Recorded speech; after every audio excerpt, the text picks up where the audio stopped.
Hello hi welcome back to our channel. So ఇవాళ ఛానల్లో గణపతి ముందు రోజు ప్రిపరేషన్స్, గణపతి అంటే మా ఇంట్లో గణేష్ని ఎలా పెట్టుకున్నామో చూద్దాము. ముందు రోజు ఇలా డెకరేషన్ చేశాము. సో ఒక చిన్న టీపాయ్ తీసుకొని కొన్ని ఐటమ్స్ కొనుక్కొచ్చుకొని సింపుల్గా ఎలా డెకరేషన్ చేసుకోవాలి ఇంట్లో ఈజీ, కానీ ఒక చిన్న హోమ్ లాగా చేసి దాన్ని డెకరేషన్ చేశాము. సో నాకు ఇలా చేస్తుంటే చిన్నప్పటి రోజులే గుర్తుకొచ్చినాయి, చాలా బాగుంది. సో నెక్స్ట్ వచ్చేసి మేము గణేష్ అంటే మాకు పెద్ద పండగ. సో ఇలా అడుగులు ఖచ్చితంగా వేస్తాము, జాజు సున్నం తీసుకొని ఇలా అడుగులు వేస్తాము. అలా వేయడం వల్ల ఏంటంటే దేవుడు మా ఇంటికి వస్తున్నాడని ఒక నమ్మకం అన్నట్టు. అడుగుల మీదకి వెళ్ళే దేవుడు వస్తాడని నమ్మకం అందే ప్రత్యేకంగా ఖచ్చితంగా అడుగులు వేస్తారు. సో ఇన్ని రకాల వంటలు చేస్తాం అన్నట్టు. దగ్గర ఎన్ని రకాలంటే 11 రకాల వంటలు చేశాను నేను. వినాయకుడు అంటేనే భోజన ప్రియుడు కాబట్టి తనకు వంటలు ఖచ్చితంగా వినాయక చవితి రోజు వంటలు చేసుకొని ఖచ్చితంగా దేవునికి పెడతారు, తింటాము అన్నట్టు. మెయిన్గా ఉండ్రాలు, తడకల పాయసం అని అంటారు, అది సేమ్యా ఇలా ఉంటుంది. అడుగులు కూడా మన ఇంట్లో ఎన్ని రూమ్స్ ఉన్నాయో అన్నిటికీ డోర్స్కి కొంతమంది వేసుకుంటారు. ఇలా ఇంట్లో అన్నిటికీ కవర్ అయ్యేటట్టు అడుగులు వేస్తాం. అయితే మా ఆయన ఫ్రిడ్జ్కి కూడా వేయమన్నాడు, సో అలా వేసాను అన్నమాట. ఇలా అడుగులు బయట అండ్ లోపల దేవుని దగ్గర ఇలా అడుగులు వేసుకుంటాం. మెయిన్గా బయటనైతే కంపల్సరీ వేయాలి, బయట నుండి దేవుడు వస్తున్నాను. అలా నేను మాల కట్టాను. తర్వాత మా మరిది మాకు దేవుడు అంటే మా కులవృత్తి రాట్నం అన్నట్టు అక్కడ పెట్టాను ఆ చక్రము, దానికి ఇవ్వడము కంకణం కట్టాలి, దేవునికి పూజ ఎట్లా చేస్తామో అలా చేయాలి, బుక్కులు పెట్టుకోవాలి. ఇలా మనం ఏది దైవంగా భావిస్తామో, మన ఇంట్లో లక్ష్మి ఏంటిది, మన పని ఏంటిది అనేది అది కూడా పూజించుకుంటాము ఈరోజు. సో ఒక అరటాకు తీసుకొని దానిలో కొన్ని బియ్యం పోసుకొని అంటే దేవునికి కింద ఉత్తగా పెట్టకుండా అలా చేస్తాం అన్నట్టు. ఇస్తరాకు ఉంటే ఇస్తరాకు, సో అరటాకు ఉంది కాబట్టి నేను అరటాకు పెట్టిన తర్వాత డబ్బులు పెడతాము దేవునికి కింద. మేమైతే ఇలానే చేసుకుంటాం అన్నట్టు. తర్వాత మా దేవుడు బాల గణేష్ ఈసారి మరీ కోరి నాకు ఇష్టంగా ఒక 2 hours వెతికి మరీ తీసుకొచ్చామన్నట్టు. ఎందుకంటే ఎప్పటి నుండో అనుకుంటున్నాను బాల గణేష్ పెట్టాలని. సో ఈసారి పెట్టాము. నాకు చాలా ఇష్టంగా తీసుకొచ్చాను, ఎలా ఉందో కూడా కామెంట్ చేయండి. తను లడ్డు ఇస్తున్నట్టు ఇట్లా ఉంది, చాలా బాగా నచ్చింది. ఎక్కడికి వెళ్ళినా మళ్ళీ నచ్చలేదు, ఒక 3 సార్లు తిరిగినా మళ్ళీ అక్కడికి వెళ్ళే కొన్నాను. సో ఈసారి కాస్ట్ కూడా ఉన్నాయి. నెక్స్ట్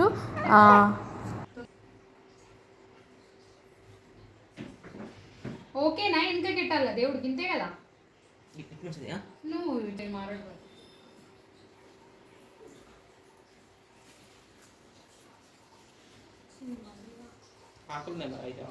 ఉన్నాయి 5 ఆకులు తెచ్చిన, సపరేట్ కూడా ఉంటాయి. అందుకే పళ్ళ కోసం లాస్ట్ టైమే మర్చిపోయినమ్మా.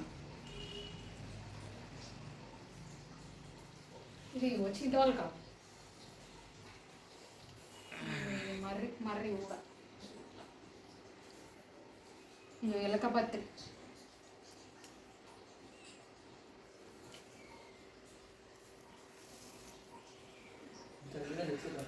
తెచ్చిన.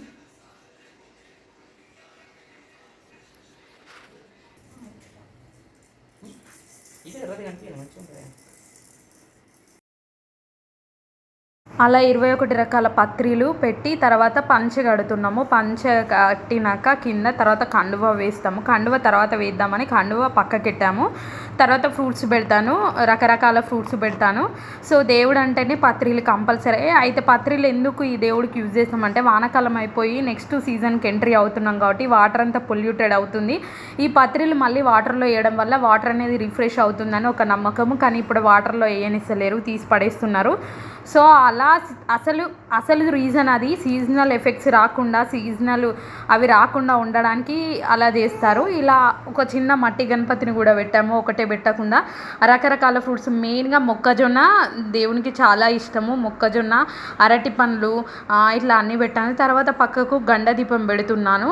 అది తీసుకొచ్చి వాటర్లో పెట్టి తీసేసి, అదే మట్టి పాత్రలు అవి ఉన్నాయి కదా వాటిని క్లీన్ చేసుకొని ఫస్ట్ వాటర్లో పెట్టి క్లీన్ చేసుకొని ఇలా కింద బియ్యం ముగ్గేసి బేస్ బియ్యం పోసి దాని మీద బొట్టు పెట్టి నూనె పెట్టి వేస్తున్నాను. మెయిన్గా ఇదే దీపం అన్నట్టు. మన ఇంట్లో దేవుడు వచ్చాడని ఒక నమ్మకం ఏంటంటే ఆ దీపం అలానే వెలుగుతూ ఉంటుంది మనం దేవుణ్ణి కదిపేదాకా.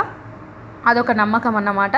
నెక్స్ట్ వచ్చేసి వస్త్రము వేస్తే ఏ పూలు వేయకపోయినా బంగారు పూలు వేసినంత సమానమని అంటుంటారు. ఖచ్చితంగా వస్త్రం వేయాలి. మా దాంట్లో మేము ఖచ్చితంగా వేసేది జంజిరం చాలా ఇంపార్టెంట్. జంజిరం కూడా వేస్తున్నాను. సో వస్త్రం కూడా మీరు ఏ దేవునికైనా వస్త్రం వేస్తే బంగారు పూలతోని సమానం. సో వస్త్రము వేయండి. ఇప్పుడు వినాయకుడు అనగానే జంజిరం కూడా ఉంటుంది. సో ఒక పెళ్ళి కాని వాళ్ళకు అసలు జంజిరం ఉంటుందా అని అంటారు, కానీ వినాయకునికి ఆల్రెడీ యజ్ఞోపవీతం చేస్తారు కాబట్టి వస్త్రం అనేది ఉంటుంది చిన్నప్పటి నుండే. సో మన జంజిరం ఉంటుంది. తర్వాత పూలమాల వేస్తున్నాను. సో పూలమాల ఇవరిదాకా అల్లాను కదా, పూలమాల వేస్తున్నాను. సో నాకు తెలిసినట్టు నేను పూజ చేస్తున్నాను. ఎవరు కామెంట్ చేయకండి ఏదన్నా ఉంటే.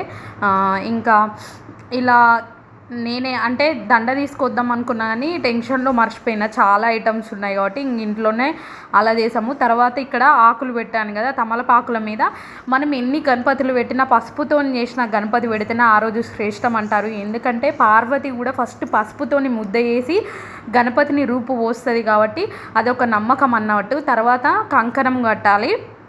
పసుపుతో గౌరమ్మ చేసి బొట్టు పెట్టి 2 వక్కలు పెట్టాను. తర్వాత దాని పక్కకుంది వెండి గణపతి మా ఇంట్లో ఉందన్నమాట, నేను తీసుకున్నాను, అది కూడా పెట్టాను. సో ఇలా దీపాలలో నూనె పోసి దీపం వెలిగిస్తున్నాను. తర్వాత రాయి చెంబు తీసుకొని వాటర్ పోసాను, ఎందుకంటే మనం దేవునికి ఆరగించడానికి. నెక్స్ట్ పెద్ద దీపం ముట్టిస్తున్నాను. ఇప్పుడే అసలైంది. ఇప్పుడు మొక్కుకోవాలి, మనం ఏ కోరికలున్నా మొక్కుకొని ఆ దీపం ముట్టియాలి. నెక్స్ట్ ఫ్లవర్స్ పెడుతున్నాను. ఎక్కడెక్కడ పెట్టలేదు అదే మట్టి గణపతికి కింద దేవుళ్ళకు ఫ్లవర్స్ పెడుతున్నాను. నెక్స్ట్ దీపం ముట్టించేసాను. దీపం పక్కన కూడా ఫ్లవర్స్ పెడుతున్నాను. సో ఇలా ఇక నెక్స్ట్ నైవేద్యము. ఫస్ట్ పులిహోర, తర్వాత ఉండ్రాలు, తర్వాత వైట్ అన్నము, తర్వాత సేమ్యా. ఇలా నేనేమేమి వంటలు చేశానో అన్నీ పెట్టాను. తర్వాత పాయసము, తడికల పాశం అంటానుగా. తర్వాత ఆకుకూర ఖచ్చితంగా చేస్తాము, ఎందుకంటే వినాయకునికి చాలా ఇష్టము. తర్వాత బీరకాయ, తర్వాత వంకాయ, తర్వాత అన్ని రకాల 5 రకాలు కలిపి కర్రీ వండాను అది. తర్వాత చారు, ఇలా చాలా రకాలు చేశాను. అన్నీ పెట్టి దేవునికి మొక్కి మనము కొబ్బరికాయ కొట్టాలి. కొబ్బరికాయ కొట్టి నైవేద్యం సమర్పించి కొబ్బరికాయ కొట్టి మన కుల వృత్తులు, మన ప్రొఫెషన్ ఏందో పక్కకు బుక్కులో అంటే నేను ప్రిపేర్ అవుతున్నా కాబట్టి ఫస్ట్ నుండి బుక్స్ పెడతాను. మా ఆయన పర్సు అండ్ తన డైరీ, తర్వాత మా కుల వృత్తి ఏంటిది అది కూడా పెడతాను. తర్వాత మేము 5 రకాల పళ్ళు అంటాము. ఇవేంటంటే వినాయకునికి అక్కడ పెట్టి ఎలకరాజులకు పెట్టాలన్నమాట, లేదంటే అంగడంగడి చేస్తానని. నెక్స్ట్ కైవత్తులు. ఈ కైవత్తులతోనే ఎంక ఏముల తాత అనే పాట ఉంటుంది కదా, దాన్ని 4 సార్లు పాడి తర్వాత ధూపం అక్కడ పెడుతూ ఉంటాం. అలా 4 సార్లు చేస్తామన్నమాట. మా ఇంట్లో మాత్రం ఇదే పద్ధతి. ఇంకా ఏముతాత కనక పండు కామల రూపం ఎత్తను గోగులు ఏకాశంకులు వాగు నల్లు వానం పత్రి నల్లని గుల్లో తెల్లని ఇంకా 4 చేతుల నమస్కారం. ఇంకా ఏముతాత కనక పండు కామల రూపం ఎత్తను గోగులు ఏకాశంకులు వాగు నిల్లు వానం పత్రి నల్లని గుల్లో తెల్లని ఇంకా 4 చేతుల నమస్కారం. ఇంకా ఏముతాత కనక పండు కామల రూపం ఎత్తను గోగులు ఏకాశంకులు వాగు నిల్లు వానం పత్రి నల్లని గుల్లో తెల్లని ఇంకా 4 చేతుల నమస్కారం. వాటిసి మొక్కి కొబ్బరికాయ కొట్టి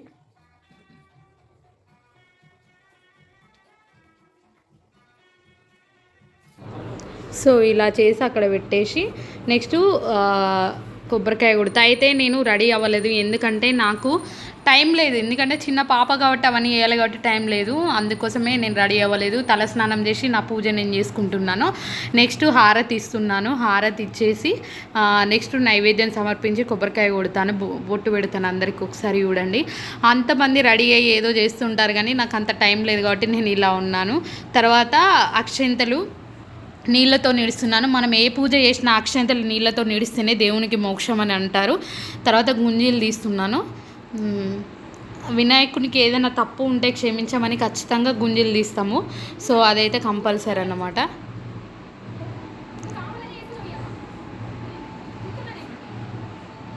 అక్కడ మా ఆయన ఏదో అంటుండు, నేను సమాధానం చెప్తున్నాను. నెక్స్ట్ వచ్చేసి మా పాప ఇంకా అంత అయిపోయినాక మా పాప అక్కడ కూర్చుందనమాట. తనని వీడియో తీస్తున్నాము. తనైతే చాలా హ్యాపీగా ఫీల్ అయింది, అసలు ఏం చేస్తున్నారు మా అమ్మ వాళ్ళని. మెయిన్గా లైటింగ్స్ వేసాక కూడా చాలా బాగుంటుంది. అది షార్ట్ రూపంలో ఆల్రెడీ పెట్టాను, వీడియో లాగ్ అవుతుందని ఇందులో యాడ్ చేయలేదు. సో మా నిక్షితను అక్కడ కూర్చుండబెట్టి అసలు ఏం జరుగుతుంది అన్నట్టు అందరినీ చూస్తుంది. చూడండి తను ఎట్లా చూస్తుందని, మంచిగా కూర్చొని ఫోటోలు దిగుతుంది. తనకు కూడా చాలా హ్యాపీగా అనిపించింది. ఉన్న 5 రోజులు కూడా దేవుణ్ణి చూస్తూనే ఉన్నది. సో ఇదండి మా ఇంటి వినాయక చవితి. అందరికీ నచ్చితే ప్లీజ్ సబ్స్క్రైబ్ చేయండి. చిన్నగా ఎలా ఇంట్లో చేసుకోవాలనే దాన్ని బట్టి నేను ఈ వీడియో మీకు అప్లోడ్ చేయడం జరుగుతుంది. సో మరిన్ని అప్డేట్స్ కోసం మన ఛానల్ని సబ్స్క్రైబ్ చేయండి. మా ఇంటి గణపతిని బ్లెస్ చేయండి. Thank you so much for watching my channel. Please stay tune. తీరొక ముచ్చట. మా గణపతి ఎలా ఉందో కూడా కామెంట్ చేయండి ప్లీజ్. ఓకేనా? Thank you. డెకరేషన్ కూడా ఎలా ఉందో కామెంట్ చేయండి, ఎందుకంటే చాలా కష్టపడి చేశాం కాబట్టి నాకైతే బాగా అనిపించింది. Thank you so much. మీ ఇంట్లో ఎలా చేసుకున్నారు గణపతి పండుగ అని కూడా కామెంట్ చేయండి. పద్ధతులు మీ ఇంట్లో ఎలా ఉంటాయో కూడా కామెంట్ చేయండి. సో మా సైడ్ అయితే తెలంగాణలో కరీంనగర్ సైడ్ ఇలానే ఉంటుంది. ఇదే నేను చెప్పానుగా రాట్నము, బింగిరి, తర్వాత బుక్స్, పెన్ను, పర్స్ అట్లా పెట్టుకుంటాం అన్నమాట.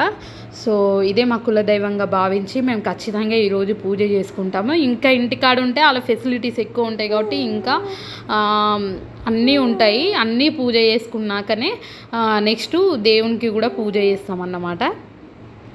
So thank you so much for watching.